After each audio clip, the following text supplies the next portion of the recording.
नमस्कार विद्यार्थी मित्रांनो, मी संतोष पवार सर, संचालक ओमकार करिअर अकॅडमी.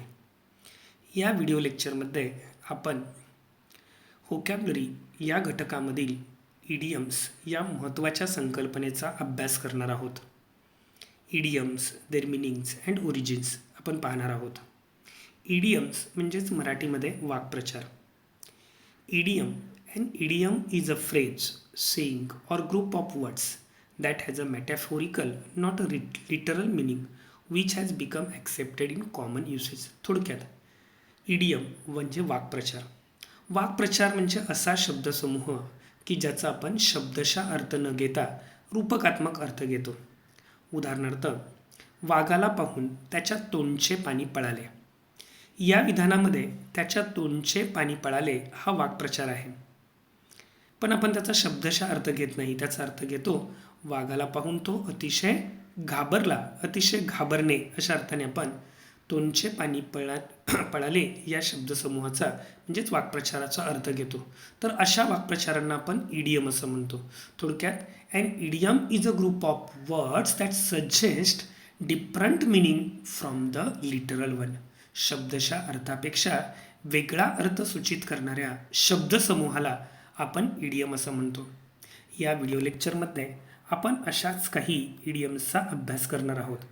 त्यामध्ये पहिली इडियम आहे S up one slew. S is the highest playing card in its suit in many card games. बऱ्याच पत्त्यांच्या खेळामध्ये एस म्हणजेच हुकमाचा एक्का हे अतिशय महत्त्वाचं कार्ड असतं. जर समजा a cheating player might well hide one to use against an unwary opponent. एखाद्या लबाड खेळाडूने असं कार्ड जर लपवून ठेवलं तर साहजिकच it becomes a powerful and often secret weapon for him. ते त्याच्यासाठी अतिशय महत्त्वाचं असं शस्त्र ठरू शकतं. That can be use if it is needed. जर त्याची गरज भासली तर योग्य वेळेला वापरण्यासाठी ते महत्त्वाचं असं शस्त्र ठरू शकतं. आणि म्हणून ॲस अप वन स्लीवचा अर्थ होतो a powerful and often secret weapon, advantage etcetera that can be use if it is needed. असा हुकमाचा एक्का की जो आपण योग्य वेळ आल्यास वापरू शकतो. उदाहरणार्थ, to win this race my stamina is an ace up my sleeve. ही स्पर्धा जिंकण्यासाठी माझा स्टॅमिना हा माझा हुकमाचा एक्का आहे की जो इतरांना माहिती नसतो. दुसरी जी इडियम आहे ती सुद्धा एसशी संबंधित आहे. Ace in the hole. पत्त्याच्या खेळामध्ये आपल्याला माहिती आहे की आपण स्टड पोकर वगैरे ह्या खेळामध्ये unknown cards are called the hole card. जे आपण लपवून ठेवलेले किंवा झाकून ठेवलेले जे कार्ड आहेत, आपल्याला माहिती नसणारे जे कार्ड्स आहेत, जे पत्ते आहेत, त्या पत्त्यांना आपण होल कार्ड असं म्हणतो. आणि मग साहजिकच अशा पत्त्यामध्ये जर एस म्हणजे हुकमाचा एक्का असेल तर ज्याच्या हिडन कार्ड्समध्ये हुकमाचा एक्का आहे अशासाठी तो अत्यंत महत्त्वाचा ठरतो. आणि म्हणून ॲस इन द होलचा अर्थ होतो a hidden advantage or research kept in reserve until needed. आपल्याला जोपर्यंत गरज लागत नाही तोपर्यंत रहस्यमय असा ठेवलेला एखादा घटक की जो आपण हुकमाचा एक्का म्हणून वापरू शकतो. उदाहरणार्थ, Hardik is our ace in the hole.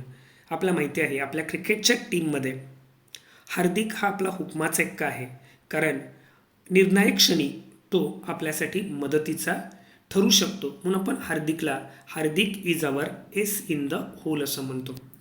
पुढची जी इडियम्स आहे अक्किल सील. सर्वच स्पर्धा परीक्षांच्या दृष्टिकोनातून अत्यंत महत्त्वाची अशी ही इडियम आहे. आजपर्यंत बऱ्याच स्पर्धा परीक्षांच्यामध्ये यावर प्रश्न विचारलेला आहे. अक्किल heel. This idiom comes from Greek mythology. Achilles was a great Greek warrior who was invulnerable in battle or almost. ही जी इडियम आहे ही ग्रीक मिथॉलॉजीमधून आलेली आहे. हा जो अकिल आहे तो ग्रीक योद्धा आहे. अगदी जवळपास अतिशय शूर आणि त्याला कोणतीच हानी होऊ शकत नाही असं अमरत्व प्राप्त झालेलं आहे.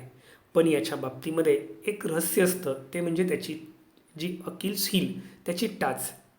Akil was the son of the निम थिटिस. Thetis was married to Pylus. This marriage was unhappy and against her will. Since Peleus was a mortal, this means Achilles was only semi-divine. अखिलची जी आई आहे तिचं नाव होतं थिटिस. थिटिस ही जलदेवता असते आणि तिचं लग्न पिलस या मॉर्टल पर्सनशी झालेलं असतं, म्हणजे थोडक्यात मानवाशी झालेलं असतं. आणि त्यामुळे अखिल हा सेमी डिवाईन असतो, म्हणजे त्याला कधी ना कधीतरी मरण हे ठरलेलं असतं. पण हीच गोष्ट अखिलच्या आईला आवडत नाही आणि त्यासाठी ती खूप प्रयत्न करते. आणि मग याच प्रयत्नातून Thetis took Achilles to the river Styx and dip him in the waters. Thetis जी आहे ती अकिलला स्टिक्स नावाच्या मॅजिक रिव्हरमध्ये घेऊन जाते. ही जी मॅजिक रिव्हर आहे या मॅजिक रिव्हरच्या पाण्यामध्ये अकिल्सला बुडवल्यामुळे अकिल्सला अमरत्व प्राप्त होणार असतं. थिटिस ज्यावेळेला त्याला त्या नदीच्या पाण्यामध्ये बुडवते त्यावेळेला Thetis held him by his heel. Therefore, his heel did not get wet and was not made invulnerable like the rest of his body. साहजिकच थिटिस अकिल्सला त्याच्या टाचेला पकडते आणि टाचेला पकडून ती त्याला त्या पाण्यात बुडवते आणि त्याच्यामुळे त्याची जी टाच आहे ही विकनेस बनते. आणि मग ज्यावेळेला ट्रोजन वॉर होतं ह्या ट्रोजन वॉरमध्ये पॅरिस की जो द प्रिन्स ऑफ ट्रॉयचा जो राजकुमार असतो, this Paris fired and arrow through his heel and which killed him. हा जो पॅरिस आहे तो पॅरिस त्याच्या टाचेमध्ये बाण मारतो आणि अकिल त्या ठिकाणी मरण पावतो. म्हणजे थोडक्यात अकिल्स हिल बिकम्स हिज विकनेस. अकिलची टाच ही त्याचा अर्थात विकनेस होते आणि म्हणून कोणत्याही व्यक्तीचा विकनेस किंवा फॉल्ट असेल तर त्याला आपण अकिल्स हिल असं म्हणतो. आणि म्हणून अकिल्स हिलचं मिनिंग होतं a weakness or fault in someone's character. Though he was a good person his short tempered was his Achilles heel. वाक्यामध्ये वापर करायचा झाला तर तुमच्या लक्षात येईल, जरी तो खूप चांगला व्यक्ती होता तरी त्याचा राग हा त्याचा कमकुवतपणा होता. म्हणजेच एखाद्याचा कमकुवतपणा वर्णन करायचं असेल तर आपण अकिल्स हिल ही इडियम वापरतो. ही इडियम स्पर्धा परीक्षा दृष्टिकोनातून अत्यंत महत्त्वाची आहे. त्या पुढची इडियम आहे ॲसिड टेस्ट. आपल्या सर्वांनाच माहिती आहे we use nitric acid to test the purity of gold. सोन्याची शुद्धता तपासायची असेल तर आपण नायट्रिक ॲसिडचा वापर करतो, कारण नायट्रिक ॲसिडमध्ये इतर सर्व धातू विरघळतात, सोनं मात्र विरघळू शकत नाही. म्हणजे थोडक्यात जो ॲसिडमध्ये विरघळत नाही ते सोनं, ते चांगलं, अशा अर्थाने आपण ही इडियम वापरतो. A test that proves whether something is good or bad. एखादी गोष्ट चांगली आहे किंवा वाईट आहे हे ठरवणारी जी टेस्ट आहे त्याला आपण ॲसिड टेस्ट असं म्हणतो. The acid test for vaccine will be its performance in India. वाक्यात आपण वापर केला तर आपल्या लक्षात येईल की या वॅक्सिनसाठी भारतामध्ये तिची होणारी जी कामगिरी आहे तीच ॲसिड टेस्ट असेल. म्हणजे जर भारतीय लोकांच्यावर ही लस प्रभावी ठरली तर तिने ही ॲसिड टेस्ट पास केली असं आपण समजू शकतो. त्यानंतर पुढची इडियम जी आहे ॲडम सेल, ही सुद्धा बऱ्याच स्पर्धा परीक्षांना विचारलेली इडियम आहे. We all know that Adam was the first human being on this earth according to Bible. बायबलनुसार ॲडम हा या पृथ्वीवरचा पहिला माणूस. साहजिकच ॲडम आणि त्याची सहचारिणी ईव ज्यावेळेला पृथ्वीवर आले त्यावेळेला त्या पृथ्वीला पण त्या गार्डनला ईडन असं म्हणत होतो. ह्या बागेमध्ये फक्त आणि फक्त त्यांना पिण्यासाठी पाणी उपलब्ध होतं. म्हणजे त्यांच्यासाठी जे पेय आहे ते म्हणजे फक्त पाणी. आणि म्हणून ॲडम्स एल किंवा ॲडम्स वाईन किंवा ॲडम्स बियर ह्या तीनही शब्दांचा अर्थ वॉटर असा होतो. बऱ्याचदा उपहासाने बोलताना आपण वॉटरसाठी ॲडम्स एल हा शब्द वापरतो. Please give me some Adam's ale to drink. मला थोडंसं ॲडम्स एल पिण्यासाठी द्या असं आपण म्हणतो. अल्बेट्रॉस अराउंड इट्स नेक, ही सुद्धा अत्यंत महत्त्वाची अशी इडियम आहे. ही इडियम सॅम्युअल कोलरिज याची जी the Rime of the Ancient Mariner ही कविता आहे या कवितेमधील एका कथानकामधून इंग्रजी भाषेमध्ये आली. या कवितेमधला जो सेलर आहे, जो खलाशी आहे, हा खलाशी अल्बेट्रॉस या व्हाईट सी बर्डला मारतो. अर्थात हा जो व्हाईट सी बर्ड आहे हा गुड ओमेनचं प्रतीक मानला जातो, शुभशकुनी मानला जातो. आणि या पक्षाला मारल्यामुळे साहजिकच all his shipments blamed that seller. त्याचे जे सगळे जहाजातील सहकारी असतात ते सहकारी या सेलरला दोष देतात. And forced him to wear the dead bird around his neck to avoid the catastrophe. येणारी आपत्ती टाळण्यासाठी ते त्याला तो जो अल्बेट्रॉस आहे त्याच्या मानेभोवती बांधायला सांगतात. मग त्या अल्बेट्रॉस अर्थातच त्या मानेभोवतीचा जो अल्बेट्रॉस आहे तो त्याला कुठेतरी अपशकुनी ठरतो किंवा त्याला यश मिळवू देत नाही. आणि म्हणून a heavy burden of guilt that becomes an obstacle to success, त्यालाच आपण अल्बेट्रॉस अराउंड वन्स नेक असं म्हणतो. A heavy burden of guilt, आपल्या चुकीचं खूप मोठं असं ओझं की जे आपल्या यशामध्ये अडथळा ठरतं त्याला आपण अल्बेट्रॉस अराउंड वन्स नेक असं म्हणतो. वाक्यात त्याचा उपयोग केला तर that old car is an albatross around my neck असं आपण म्हणू शकतो की ती जुनी कार ही माझ्यासाठी खूप मोठा असा यशामधला अडथळा आहे, म्हणून त्याला आपण अल्बेट्रॉस अराउंड माय नेक असं म्हणतो. त्यानंतर पुढची इडियम आहे have an axe to grind. याचा अर्थ होतो have a private or selfish reason for doing something, have an ulterior motive. Have a private or selfish reason, एखादं स्वार्थी किंवा वैयक्तिक कारण असणं एखादी गोष्ट करण्यासाठी, किंवा एखादं गुप्त असं एखादं आपलं मोठीव असणं किंवा एखादी गोष्ट करण्यामागे गुप्त असं उद्दिष्ट असणं त्याला आपण have an axe to grind असं म्हणतो. ही जी इडियम आहे ती बेंजामिन फ्रँकलिन या लेखकाच्या पुस्तकातून आलेली आहे. When Benjamin was a little boy he met with a smiling man with an axe on his shoulder. ज्यावेळेला हा बेंजामिन लहान मुलगा असतो त्याला एक माणूस भेटतो, अतिशय हसतमुख असा व्यक्ती की ज्याच्या खांद्यावर एक कुऱ्हाड असते. That man said my pretty boy has your father a ग्रँडस्टोन.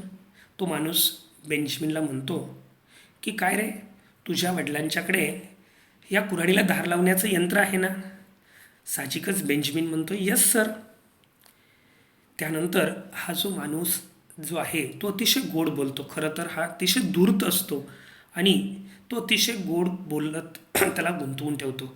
साहजिकच तो बेंजामिनला म्हणतो you are fine little fellow. त्याचं कौतुक करतो, तू खूप गोड असा मुलगा आहेस. त्याच्यानंतर त्याला एक एक काम सांगत जातो. Will you let me grind and my axe on it. तू मला माझी ही जी कुऱ्हाड आहे त्याला धार लावून देशील का.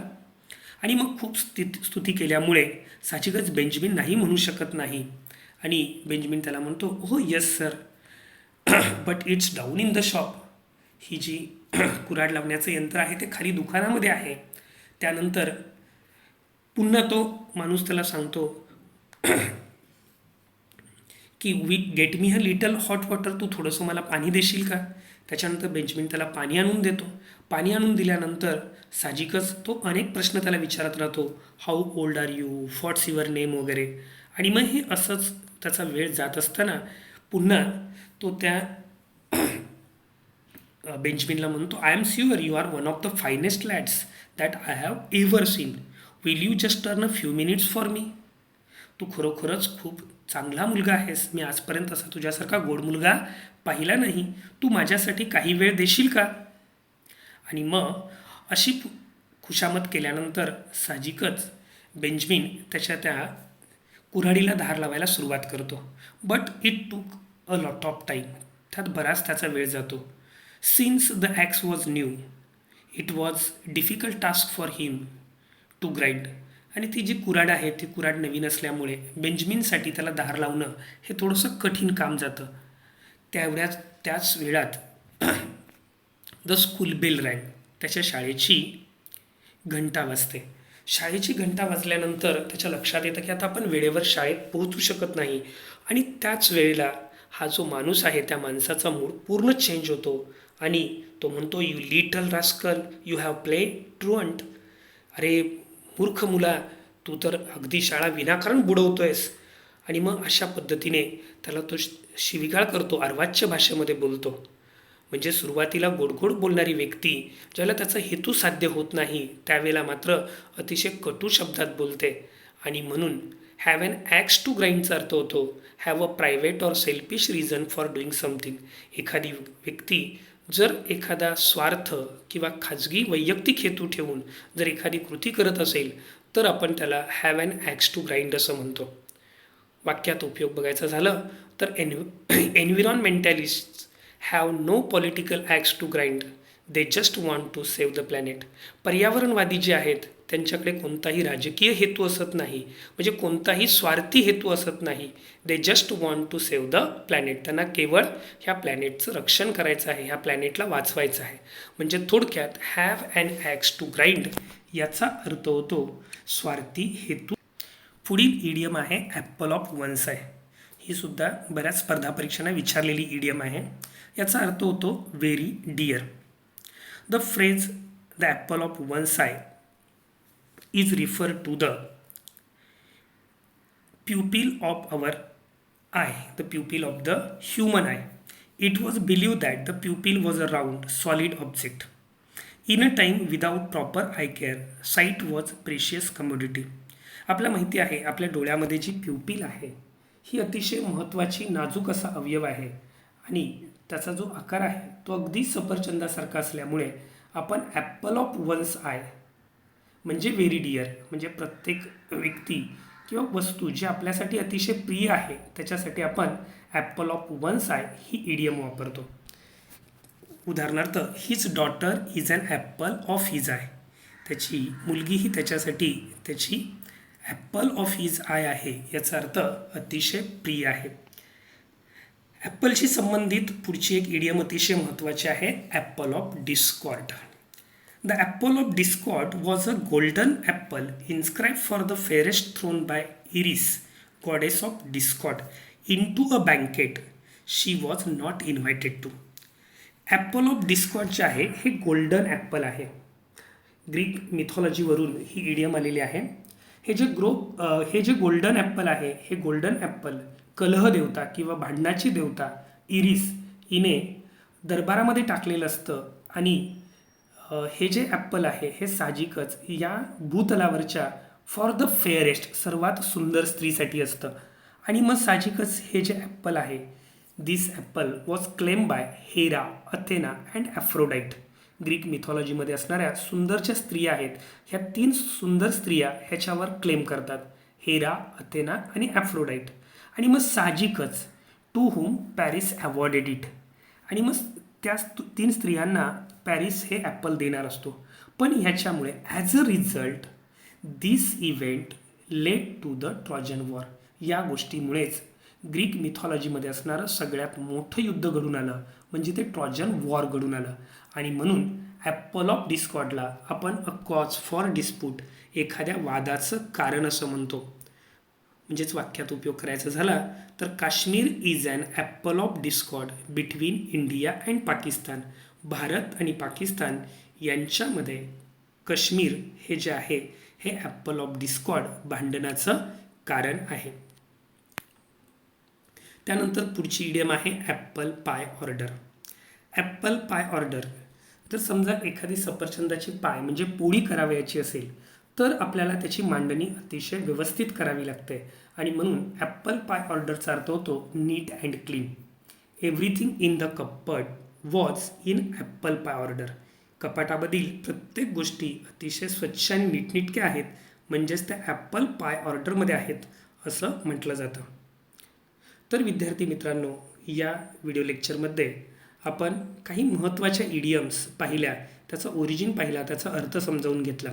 इडियम ही जी संकल्पना ही पाठांतरासाठी नाही, तिच्या मागचं अर्थात जी पार्श्वभूमी किंवा त्याचं ओरिजिन जर तुम्ही समजून घेतलात तर तुमच्या त्या सहज लक्षात राहू शकतील. अशाच अनेक इंटरेस्टिंग अशा इडियम्स आपण पुढील व्हिडिओ लेक्चरमध्ये पाहणार आहोत. या सर्व इडियम्स या आत्तापर्यंत MPSCच्या परीक्षेमध्ये विचारलेल्या होत्या. याचा संदर्भ माझ्या व्होकॅब्युलरी मेड इझी या पुस्तकातून घेतलेला होता. निश्चितच हे व्हिडिओ लेक्चर तुम्हाला आवडलेलं असेल.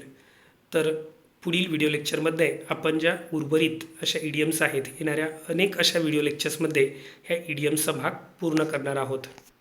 धन्यवाद.